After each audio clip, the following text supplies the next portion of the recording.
Mapemphero ammawa. M'dzina la Atate ndi la Mwana ndi la Mzimu Woyera. Atate athu muli kumwamba, dzina lanu liyeretsedwe, ufumu wanu udze, kufuna kwanu kuchitidwe monga kumwamba choncho pansi pano. Mutipatse ife lero chakudya chathu cha lero. Mutikhululukire ife zochimwa zathu, monga ifenso takhululukira adani athu. Musatisiye ife m'chinyengo, koma mutipulumutse ife kwa zoyipa. Tikuoneni Mariya wacholere chodzaza, Ambuye ali nanu. Ndinu odala kupambana akazi onse, ndipo ngodalanso mwana wanu Yesu. Mariya woyera, Mayi wa Mulungu, mutipempherere ife ochimwa, tsopano ndiponso pa nthawi ya kufa kwathu. Ameni. Kumvera kwa apostoli. Ine ndimvera Mulungu Atate amphamvu zonse, amene analenga zakumwamba dziko lapansi pano, ndipo Yesu Khristu mwana wake mmodzi yekha, amene anayikidwa m'mimba ndi Mzimu Woyera, nabadwa mwa Mariya Virigo, adasautsidwa pa nthawi ya Pilato, adampachika pa mtanda, adamwalira, adamuyika m'manda, adalowa m'limbo, ndipo mkucha wake adauka kwa akufa, nakwera kumwamba, nakhala pa dzanja lamanja la Mulungu Atate amphamvu zonse. Adzafumira komweko kudzaweruza amoyo ndi akufa. Ndipo ndimvera Mzimu Woyera, Eklesia Katolika woyera, ndimveranso kuti oyera ayanjana, Mulungu atikhululukira zoyipa, thupi lidzauka, ulipo moyo osatha. Amen. Kumvera. Mulungu wanga ndimvera mawu anu onse, monga Eklesia Katolika wamvera, nawaphunzitsa nawamvera iwo, chifukwa ndinu Mulungu woona, ndipo Eklesia wanu sangathe kulakwa. Amen. Kukhulupirira. Mulungu wanga ndikhulupirira chaulere chanu pansi pano, ndi moyo wosatha kumwamba, chifukwa munalonjezana nafe.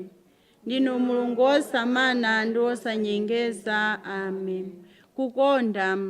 Mulungu wanga ndikukondani ndi mtima wonse, kopambana zonse, chifukwa ndinu Mulungu wokondeka ndithu. Ndikondanso anthu onse, ndikunga ndizikonda ine ndekha, chifukwa cha inu. Amen. Kulapa. Mulungu wanga ndikulapa, ndikulenga zolakwa zanga zonse, chifukwa ndinu abwino ndi okondeka ndithu. Ndolanga anthu ochimwa, muthandize ndi chaulere chanu, kuti ndisachimwenso. Amen. Kupempherera anthu onse. Mulungu Atate anthu onse, mudalitse anzathu kuti asungire malamulo anu, ayenera kulandira moyo osatha. Makamaka mudalitse amene atithandiza, chifukwa cha inu. Amen. Pemphero kwa angelo mlonda wathu. Inu mlonda wanga, angelo wa Mulungu, ndikupemphani kuti mundisunge, mundiletse kwa zoyipa zonse, za mzimu wanga, za thupi langanso. Amen. Mngelo wa Ambuye anadza ndi mthenga kwa Mariya, Ndipo anakhala ndi pakati, chifukwa cha Mzimu Woyera. Tikuoneni Mariya wacholere chodzaza, Ambuye ali nanu. Ndinu odala kupambana akazi onse, ndipo ngodalanso mwana wanu Yesu. Mariya woyera, Mayi wa Mulungu, mutipempherere ife ochimwa, tsopano ndiponso pa nthawi ya kufa kwathu. Amen. Ndine mtumiki wa Ambuye. Andichitire zimene mwandiuza. Tikuoneni Mariya wacholere chodzaza, Ambuye ali nanu. Ndinu odala kupambana akazi onse, ndipo ngodalanso mwana wanu Yesu. Mariya woyera, Mayi wa Mulungu, mutipempherere ife ochimwa, tsopano ndiponso pa nthawi ya kufa kwathu. Amen. Mulungu mwana anadzakhala munthu. Nakhala ndife. Tikuoneni Mariya wacholere chodzaza, Ambuye ali nanu. Ndinu odala kupambana akazi onse, ndipo ngodalanso mwana wanu Yesu. Mariya woyera, Mayi wa Mulungu, mutipempherere ife ochimwa, tsopano ndiponso pa mutipempherere ife amayi oyera a Mulungu kuti tiyenere kulandira zonjeza za Yesu Khristu. Tipemphere. Atate, ife tidziwa kuti Ambuye athu mwana wanu anadzakhala munthu, chifukwa mngelo wanu anadzatidziwitsa. Tikupemphani kuti muyike moyo wanu m'mitima mwathu, tiyenera kuuka ndi ulemu. Ife amene Ambuye anatisaukira natifera pa mtanda, atithandize Ambuye somwewo Ambuye athu. Pemphero la mmawa. Mulungu wanga, ndagwada pamaso panu, ndikupembedza inu munthu wopanda pake. Ndikupereka kwa inu zonse zimene ndidzaganiza, ndikunena ndi kuchita lero. Ndifuna kugwira ntchito zanga zonse chifukwa cha inu, kuti ndibwezere inu ulemu wanu, ndikuvomera kufuna kwanu. Mtima woyera wa Ambuye Yesu, nditi Mariya wa mtima wosayipa konse, alandire ndi kupereka kwa inu mapemphero anga onse, ntchito zanga zonse, zondikondwetsa zonse ndi zondiwawa zonse za tsiku la lero. Ndizichite zonse povomerezana ndi zimene inu mudzazipereka ku nsembe ya misa pa maguwa onse. Ndilipire nazo machimo anga onse, ndipo ndipempherere nazo zolinga zonse za anzanga apa ntchito yolalika mthenga wabwino, makamaka zolinga za Papa. Amen. Ulemu ukhale kwa Atate ndi kwa Mwana ndi kwa Mzimu Woyera, monga panali poyamba ndi tsopano ndi masiku onse ndi pa nthawi zosatha. Amen. M'dzina la Atate ndi la Mwana ndi la Mzimu Woyera. Amen.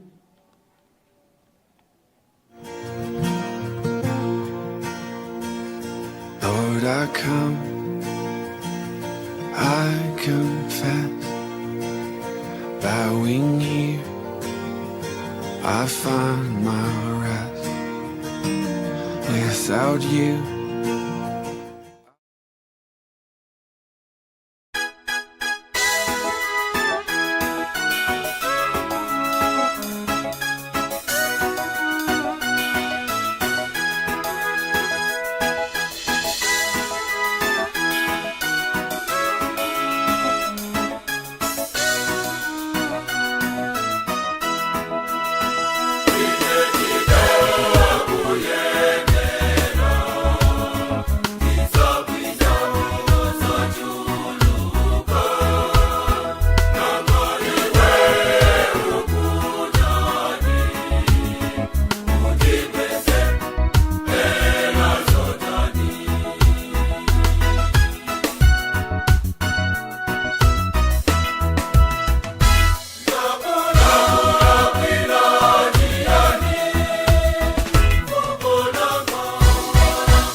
Mawa bwino kwa inu nonse amene mwapanga chisankho chabwinonso choonera kanema wanu wa Luntha lero pa 2 March 2026. Tikulandirani ku morning show lero sindili ndekha, ine ndi Bridget Mwanuka, ndili ndi nzangayo nthawi zonse limakamba kuti mwamapha nkhuku imadani imaphupa patuphupa ndilo langa dzina. Koma wadzuka bwanji? Ine ndadzuka bwino kwambiri kaya Bridget. Inenso ndadzuka bwino, tinonana lija ndikale lachisanu kwapita masiku awiri, ndipo pafunika kuti tipatsane moni bwinobwino kenako tikamamba ntchito ukudziwa kuti nzako ali bwanji. Ndipo ndizinthu zofunikira kwambiri chifukwa you can see kuti it's a brand new week. Komanso we are in a new month. So ndizambiri zimene ndithu tikufunikira ndithu ngati Malawi tikuyenera kuzindikira komanso kuona kuti kodi mwina tikamayamba program ya morning live Malawi tiauza zotani, komanso ndi nthawi imene tikuyenera ndithu kupanga reflect because we as Catholics tili munyengo ya Lent. Uwadza ndikubutsa kuti pachandiwe nkatolika. Yes, we as Catholics. Exactly. Timayenera kukumbukira kuti tili munyengo ya Lent, nthawi yomwe timayembekezera kuti tizipemphera mosalekeza, kusala kudya, komanso kugwira ntchito zachifundo. Mkatikatimo muliso kulapa. Ndipo mkatikati mmene muliso nthawi imene timakumbukira ndithu mazunzo ambuye wathu Yesu Khristu. You know kuti tili munjira ya mtanda, kumachitira ndithu njira ya mtanda chani. So these are the things zimene ngati akatolika tikuyenera ndithu kumakumbukira each and every time. Chifukwa ena amayimaliza nthawi yoti ndithu nyama ijayo osati kunyumba ndekuti daily nyama. Kuja mesa kudamata munthu ukadya bwino ndemesa ndekuti wakhasula kuti ndemutiso nyamayo koma ndizoona usamangoti nthawi zonse nyama kumachitako mosala kusala zonse kwambiri. Komanso tingwakumbutsa ndithu Malawi amene akutsatira ndithu kanema Luntha kuti in the month of in Lent season tinayamba ndithu, that was on 18 February lachitatu la Phulusa. And reaching this far ndikuti tili mu tsiku lachi number 13, you see, out of 40 days. Tikukankha ndithu kunena kwake amatero lati kukankha komano tikukankha muona mtima kulipo kukankha koma musakukankha muona mtima chifukwa pali zambiri zomwe tikuyenera kuchita. Kulipo kumati ayi masiku akutsendera kuchitseko koma zochita zenizeni sowe amatero. Ndipo nde sowe udabwa kuti kodi inu mmati mukusala komano zinthu zanu mukuzendetsa motani. Mabe nkhani imene kuti we are in day number 13 mwezi ndithu umene wa Lent, kapena kuti musizo imene ya Lent amene ndithu timapanga observe 40 days pamene timakumbukira ndithu zambiri mazunzo komanso ndithu mwamakadi selection kutokera ndithu wa mpulumutsi wathu Yesu Khristu. Ndi program yange ndithu imene ya morning live pano ndithu pakanema Luntha tukamba kuti mmakhala zambiri. Moti leronso tibwera pano ndi Jomo Jones ndoyimba ameneyo tikhala naye live ndi Katolika amayimbanso kwaya kuli kuni palishi uko komanso koma panopa akubwera as a solo artist.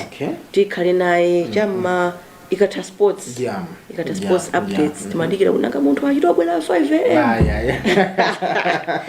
am koma kuche osati abwere atambalasa nalibe koma kuche bwino. So akuluwa akamaliza sports updates pa 7:30 pena amayikakamira imatofika chamma 7:45 ayikoka komano after that tidzakhala ndi Jomo Jones amayimba nyimbo za uzimu ndi Katolika. Timvepo suti zangu upanga focus mbali zoyimba kufuna timveso kuti ngati Katolika anyengo ya Lent masiku 13 wapanga zotani kuphunzira siku matha. Mwina aphupha apathoto zako kuti masiku 13 wa apanga zotere ndoti ife tiphunzira kuchokera kwatani kwa iwo. Chabwino ndiye tisanabwere ino ku business ya lero weekend unali wa mapazi. I think a lot zambiri zachitika kwambiri Saturday mwawina Man City kuthambitsa lidzi kachigoli kamodzi kokha anthu ndikunali kupemphera kwambiri kunali kupemphera daniwo kuti ayi chonde ena akunditumizira message ati chonde ambuye ingo draw itsati mwimene ino ndi mulungu nazati poti ino ndi mulungu komano that's football congrats for beating Chelsea season azopwera komano towards the end anamba obwera ananja of course nanga na idzabe ndedzabe nthaizosema kaya ya uyo simoina mophweka chifukwa ndinaonera choyimirira kumapeto kuno offside ija nali kuti mpaka ndangati namwa madzi yo Malaya deserve to be player of the match. Laya nthawi zambiri amati pulumutsa kwambiri. So far so good. Morning live pano pa Luntha television Bridget Mwanonga komanso Patrick Pupa. Tioneleko nyimbo akuti ya nsembe oyimba mkulu wa nsembe oyimba ndi Daughters of Wisdom.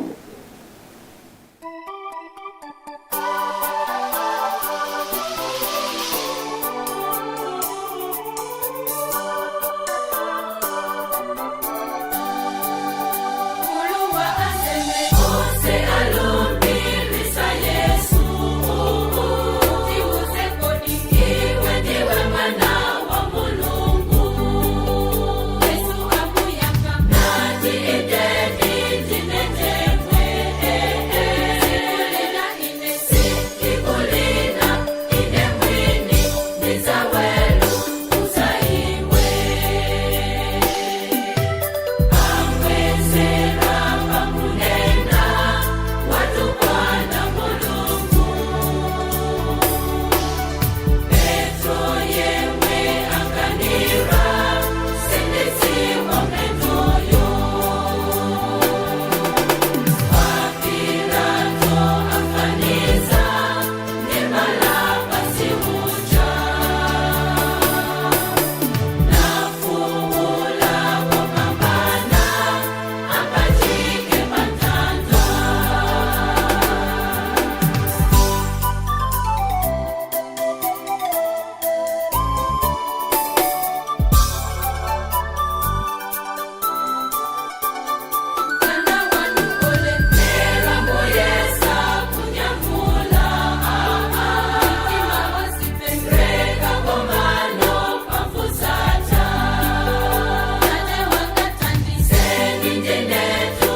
chabwino kuimba kumeneko kwa Daughters of Wisdom.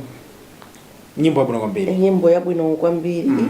Komanso ikufika mu nyengo yake tikuti tili mu nyengo ya lente. Kufunika kuti ndikhale bwino chifukwa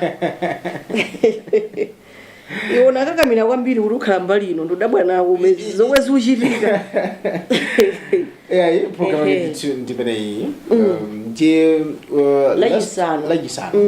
last week we saw kuti it was a big day here in Malawi concerning kuti parliament inayamba ndio so kuti the Minister of Finance he wanted to olemekezeka Mwanamveka Joseph Mwanamveka yayi tikuti Malawi yense maso anali mmanja mwawo ananyamula ka briefcase kamaoneka kochepa komano kanatenga ndekuti miyoyo ya Malawi aliyese Malawi amati kodi ogo kodi zitha bwanji.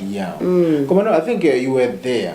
Yes, I was there. Exactly. Ndijewa ndinali komweko mwachidule ndondomeko ya zachuma ya chaka chino ili pa tingonena to the nearest 11 billion. Okay.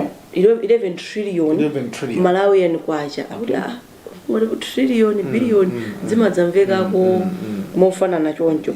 Tili kumeneko tinayankhulako ndi ma expert kapena kuti akadaulo amene amayankhulapo pa nkhani zosiyana-siyana. Even mwini wakeyo Joseph Mwanamvekayo atamaliza kupereka ndondomeko ya zachuma imeneyi anapezeka kuti anapangitsa msonkhano wa atolankhani zimene zinayankhulaso kumeneko tikuonetsani pano. Kumano before and after budget presentation tinayankhulapo ndi anamiwa amene amayankhulapo nkhani za ufulu wa Malawi. Tinayankhulapo ndi Bertha Lipipa mkulu wa bungwe la Mejini. Kumano after tinadzamva nthawi imene amapereka ma expectation yawo kunena kuti Amalawi chomwe timatha ndikubweretsa ndondomeko kapena fundo zabwino, koma ananena kuti atidikirabe kuti timve budget iyo. Tikamva budget iyo tibweranso pano tidzaone kuti kodi boma latikonzera zotani. Nde after tsopano reaction yawo tinayankhula ndi anthu ambiri, kunalinso chopatsa chidwi kwambiri kunali kagulu kena kake ka achinyamata kamo muno mulilongwe kamene kalandipatsa chidwi chifukwa sanyamata achinyamata ambiri amene angakangalike kufuna kudondoloza kuti kodi chuma chikuenda bwanji. Tinapanga ko interview kagulu kamene koko achinyamata atatu. There was a lady who said if you tikuona ngati kuti achinyamata budget iyi ndi yathu chifukwa we are leaders of tomorrow, ndipo tisamangolekerera kuti yayi poti ndife achinyamata kalondolondo kumasiyira ena. Ifeyo ngati achinyamata we should be held we should hold duty bearers accountable, being on the forefront kuona kuti kodi okay muthu mbali kodi nthambi ya achinyamata yalandira ndalama zotani. Nanga mmene momo mmadera mwathu atipatsa ndalama zotani ndipo zikugwira ntchito zotani. Osangoti ntchito za achinyamata zokha, even ntchito za umoyo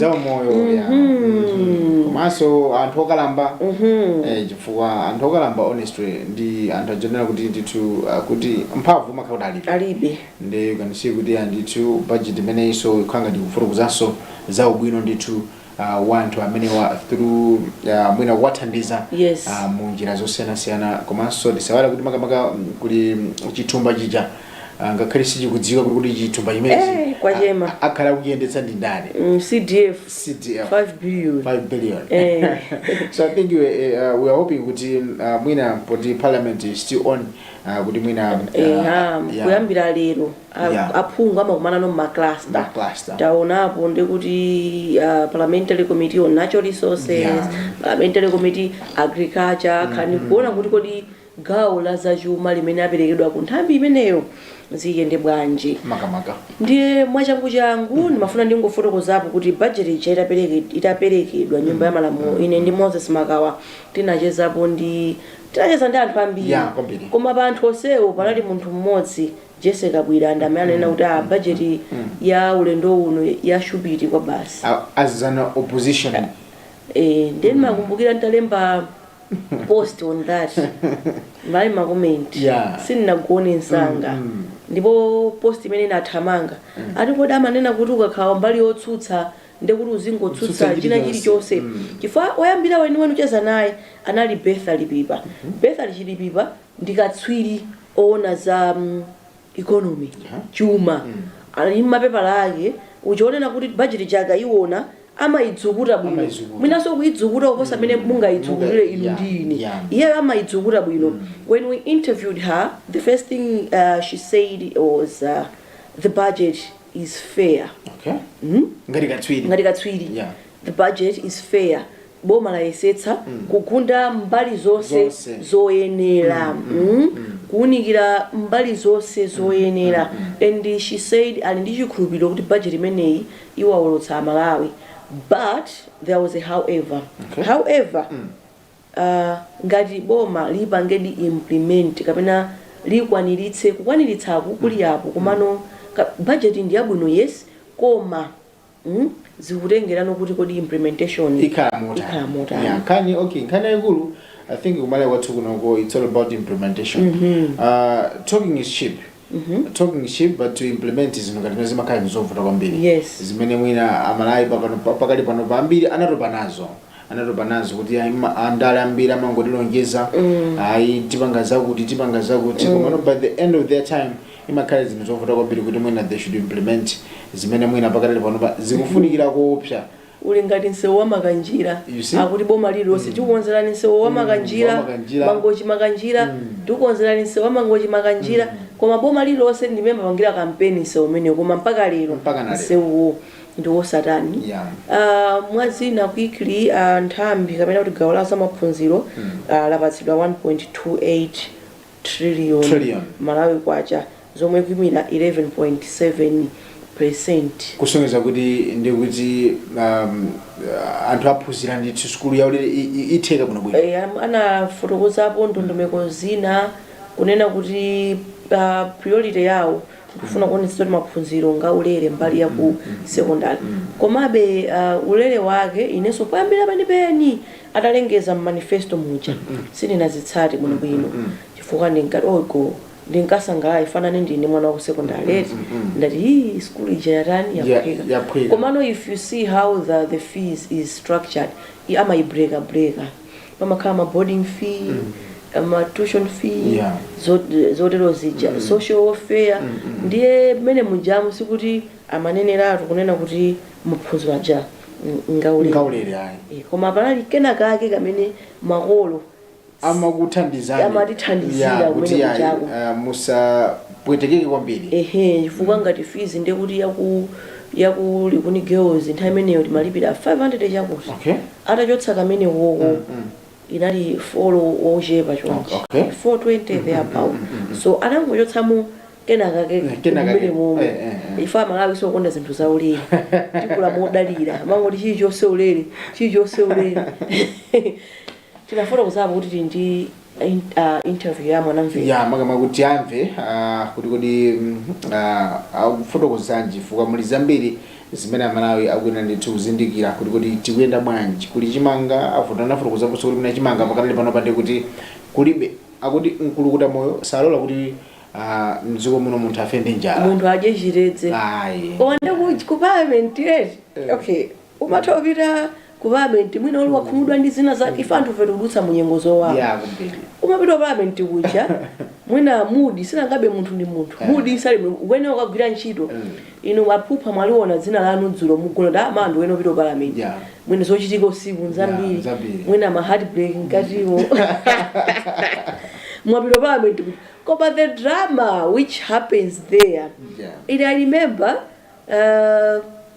amakhala ngati ana anthu aja I think ndikumalo kuti konena kuti sikufunikira kugona yani ndikumalo kumene sikufunikira kugona kumakhala full of intimidations and zimafunikira anthu olimba mtima because you can see kuti if the government is talking or kandi o chibani chaka ndi cha MCP kudakulankhula ambali yake akumene koko ndithu amamupatsa support ndiko makhalanso ena no obweretsano zitopotopo ofuna kupanga intimidate okupatsa amantha when you are speaking when you are talking when you're talking so zimakufunira ndithu kukhala munthu olimba mtima because it's not a simple thing kukapanga represent to parliament kumakhala ndithu tindali tinatake tachabe kwambiri mapropaganda tinatake ndiye mwanamvekawo of course even uliwa kumana nawo ku event I think ndi munthu olena kuti omasuka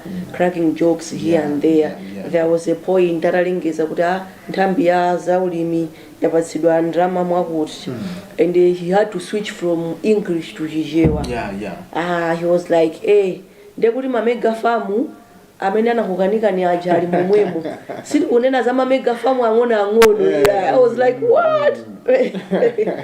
Timve kuyokera kwa nduna ya za Chuma Joseph Mwanamveka. Mwanisese budget muja tifuna tipange force to encourage Malawians kutazigula za ku mana ikonkoni ndapanga nawo sipomba yakuti malamulo amene akamba zija zikuyamba tu usiku kupomba kuti kwambira mawa akwa for midnight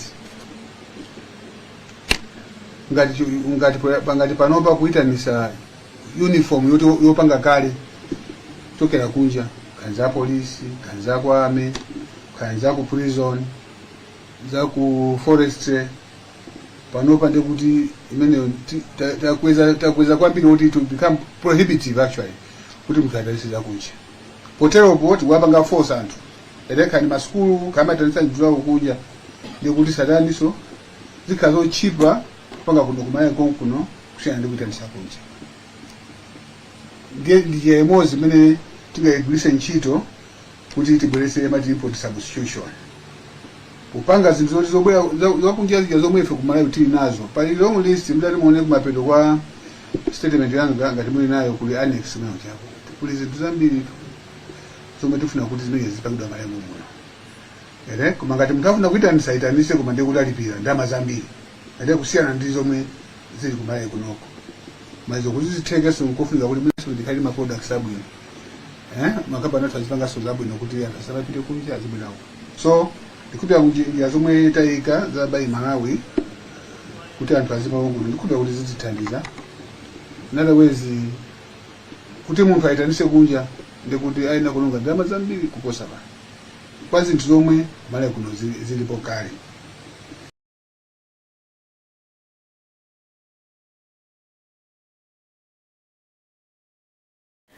Chabwino amenewo ndi nduna ya za Chuma Joseph Mwanamveka anachititsa msonkhano wa Luntha budget itaperekedwa mu nyumba ya malamulo kapena kuti ndondomeko ya za Chuma ya chaka chino kufikira chaka chamawa mmene zinthu zikhalire.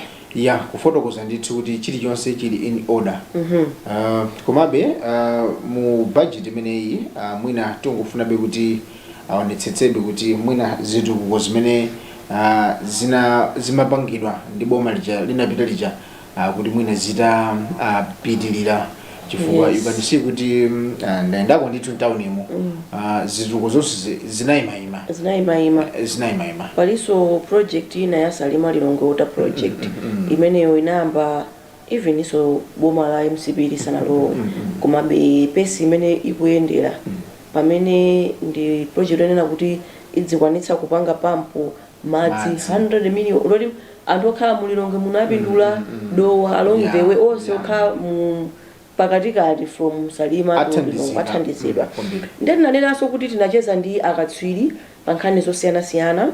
One of our partners Malawi Economic Justice Network ndi mapartner athu ifa Luntha tinanenaso I jokingly said madamu ine ndikuona ngati kuti ticheze fanka pano cheza ndinu ndikafikira kupeza kalata yondichotsa ntchito pa tebulo panga kuti yayi mwakaniko kugwira ntchito. Okay, I'll read as she said. She said the budget addresses critical sectors while promoting accountability and inclusive development. That's Betha Lipipa, Executive Director of Malawi Economic Justice Network. Let's hear from her. That it will be up low to 15%. This is commendable, and that they have projected good economic growth. So we see to it that it's a balanced budget. All we want to see is that these things, they are actually actualized, that we see to it that number one, the growth has been realized properly, but also inflation has been curbed. Of good interest are the tax measures also that are people friendly and people centric, that we are able to see that people with disability, they have been considered in a way, and so social protection. So it's a good budget, but a good budget is nothing without proper implementation of what needs to happen. So we look forward to the actualization and implementation of major reforms that have been pitched from the real sector, from the fiscal sector, but also the external sector, which is trade. Kuti ameneyo ndikatswiriona za economy nchichewa tikoza kuti zachuma kuona nditunkhani zachuma mene mulili inu khala katswiri wa zamasewero sikuti munangopita kuti kapanga zamasewero zokha ndinu mtola nkhani koma no uyuyu amayidzukuta kuizukuta chuma chija kuchidzukuta kwambiri ndiye through some other response, because it was a big day. We saw good and did to Malawi Health Equity Network Mehen, and also did to they had their input looking at the budget many data. Yes. So for now, let's hear from the chairperson for Mehen, and this is Yandula Chipeta. In items.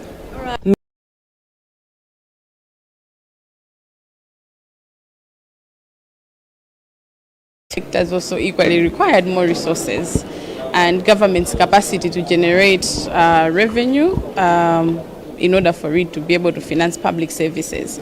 So for now, we'll say it is minimal, yes, but it will help the health sector still, because within the health sector budget, we have seen some increases. For example, the procurement of medication, the establishment of the dialysis units, and the banker for the National Cancer Center, among other That's the board chairperson of the Malawi Health Equity Network, Mehin, Yandula Chipeta. He noted that while 1.02 trillion kwacha allocation to the healthy sector is attainable, there were expectations for increased funding, but she maintains that the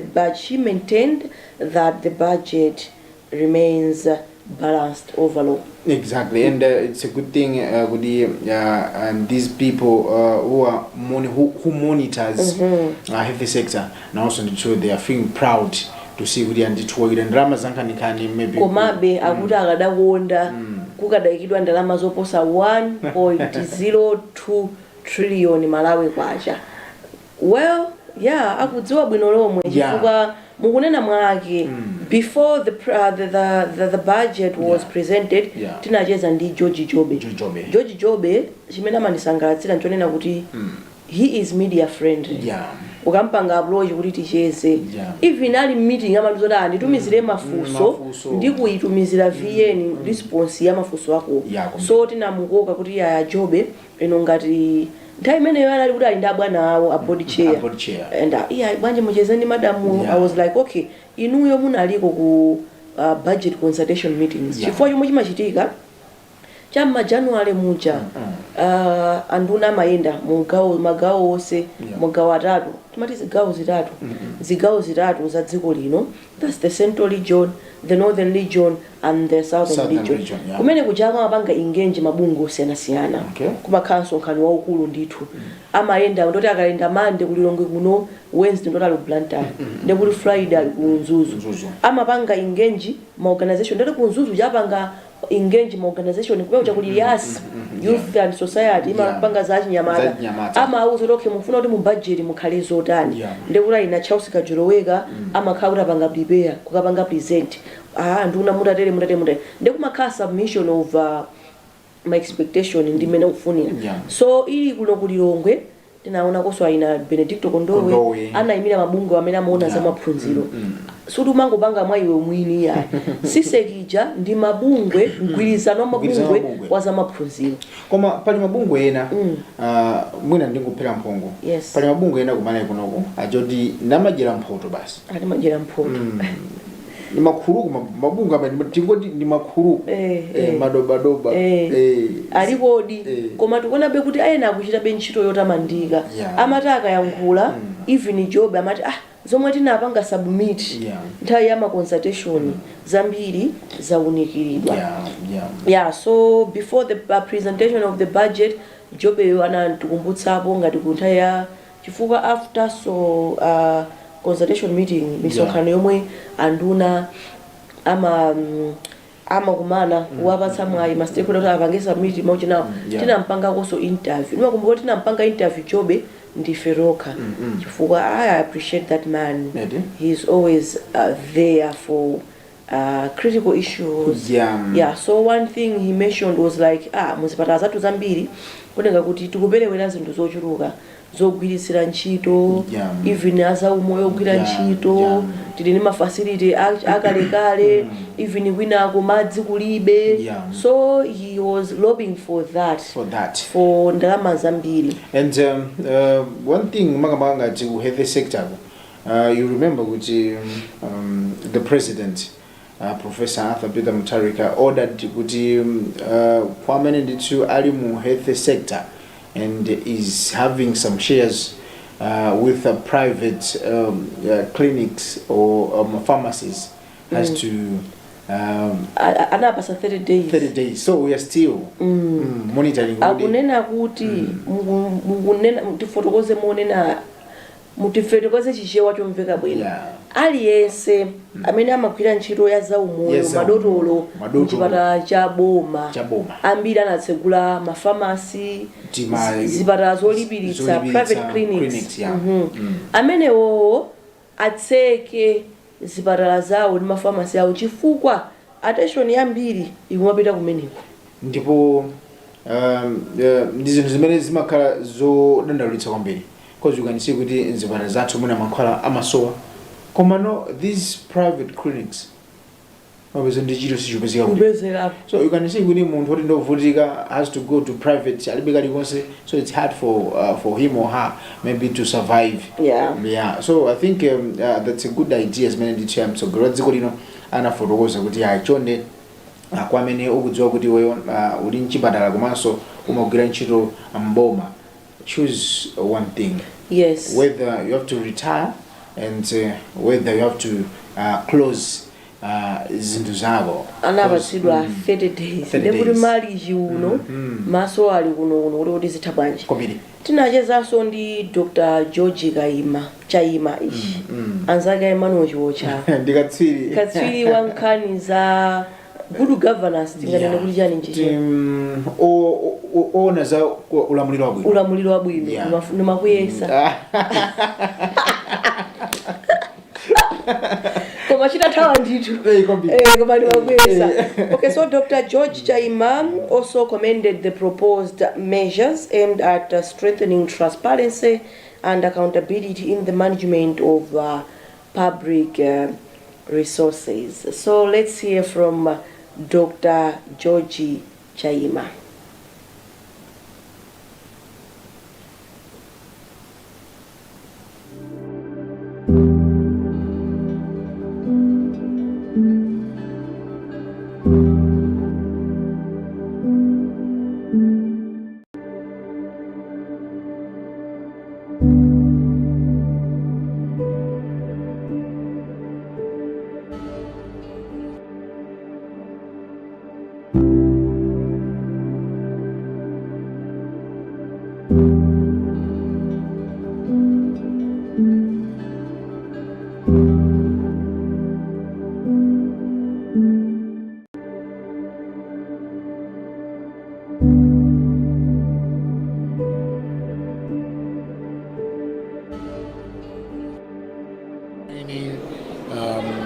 As well as in agricultural producers, which is something that can improve also government revenue collection.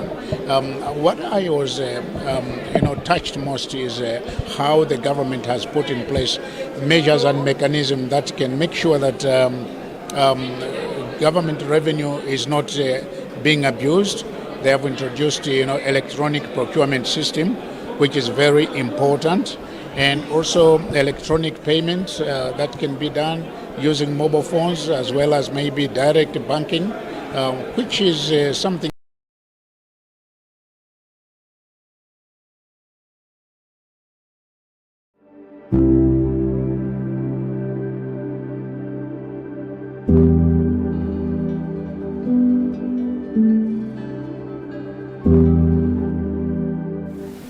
Dr. George Chaima ameneyo ndi katswiri pa nkhani ya ulamuliro wabwino andiuzirapo good governance expert.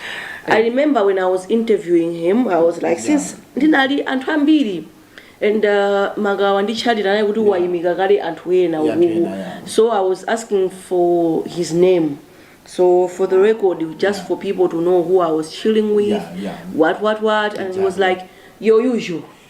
And it was a good work, a good collaboration. I was following everything that day we did, so we had a good presentation in terms of the I can call it pre-budget. Pre-budget interactions, yes, and the post yes, budget reaction. Reaction. So I think we made it as an institution. Koma palibe amene anatiyamikirako iwe ndi woyamba. Ifukwa even report lomwe ndinalemba kumene kuku ndinachapula report labwino kopya. But in everything, okay, once you have done something good, don't expect within again they should.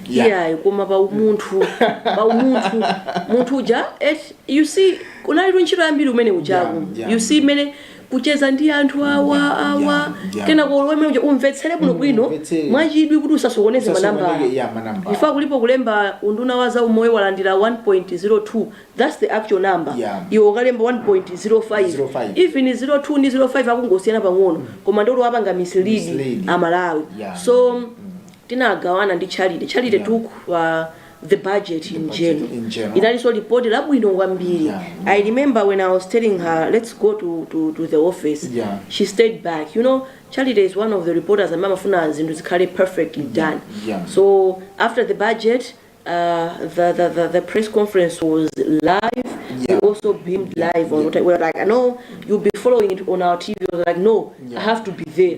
Kumvetsera pa TV, ndi kumvetsera ndi kuno, zinthu zibiri zosiyana. So I took the reaction part from various people and experts, and she took mbali ya budget overall kulina libwanji. Komano inali ntchito yaikulu. Nde inuyo mwachita chinthu chopambana kwambiri kuti amikira kuti tinagwira ntchito yabwino. It was a good combination because you can see Makawa, you as well, Charity, the likes of Hope Kambeta, Yamika Nyambo. I think I think moving forward, let's let's give people the well production. Ngati Hope Yamika Nyambo ndatonera kuti okay, anthu apakamera ndi ma producer saoneka pa TV. Koma amakhala kuti agwira ntchito yotamandika. Okay, so let's hear from the executive director of Center for Democracy and Economic Development. Who is he? It's Sylvester Namiwa. Across the country. The economy is facing one major challenge, that is forex. Therefore, in the budget, the minister has made deliberate attempt to ensure that we should substitute what we can produce locally, at the same time protect the lead in that decision on sugar, that they should have an attempt to follow up the forex we generate from sugar exports remitted back into the country. So I can say it was a tough, but he had managed to deliver a transformative budget that, if implemented to the letter, maybe Malawi is going to change. The other thing is the announcement of what I can say a game changer in the name of the 5 billion constituency development fund. if implemented, I think that is going to change the face. That was the voice of Sylvester Namiwa, who is the Chief Executive Officer, rather the CEO. Kabana kuti nkulu nditu wabungu limene la seeded kufotokoza nditu zambiri nkhani zokhudza parliamentary reaction after the Minister of Finance presented the budget from 2026 up until 2027. There nditu program yake ndimene ya Morning Live pano nditu pakanema wa Luntha wife. I used to say each and every time we appreciate your company kuti makhala amenepo kutsatira nditu zonse mwa mtima bi kuonetsetsa kuti tikati kuyenera limodzi tukamba kuti nditu it's a brand new week makhala pa lolemba pa 2 March 2026. It's a brand new month, a brand new week, so let's have a good plan.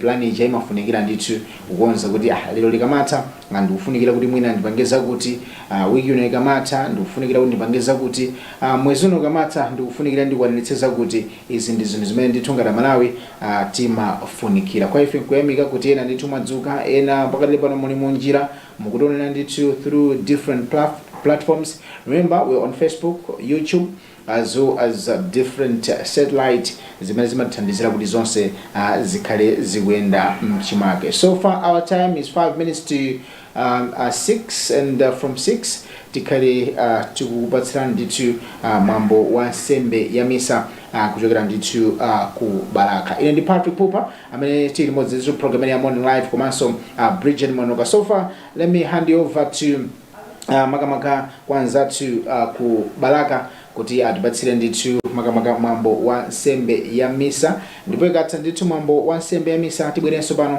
with different programs. Remember, we have a lot. Don't forget kuti ndithu nkhani za masero tikati kubweretsanso komanso nkhani zosiyanasiyana kuonetsa kuti tikhale tikuyendera limodzi. Kumbukirani kuti lero ndi la makamaka tsiku like number 13 munyengo ndithu imeneyi ya Lent. Koma tisana kupatsire ndithu zonse kuchokera ku Baraka tionere nyimbo imeneyi kuchokera ndithu kukwaya imene ya St. Clara kuti kwa mtima tilape.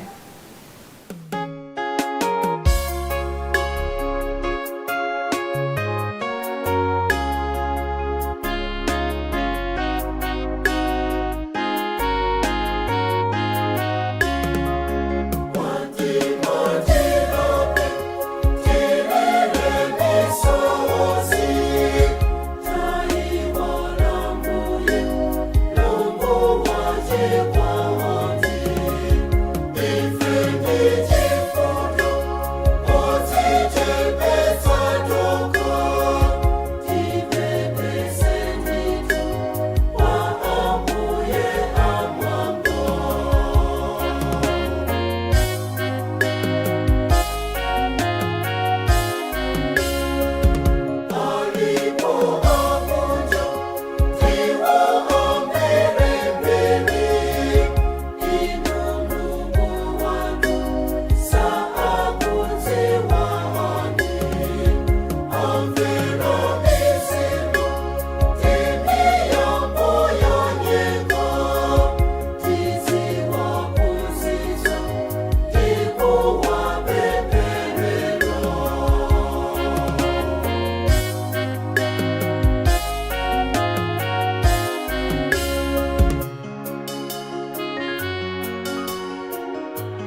Thank you.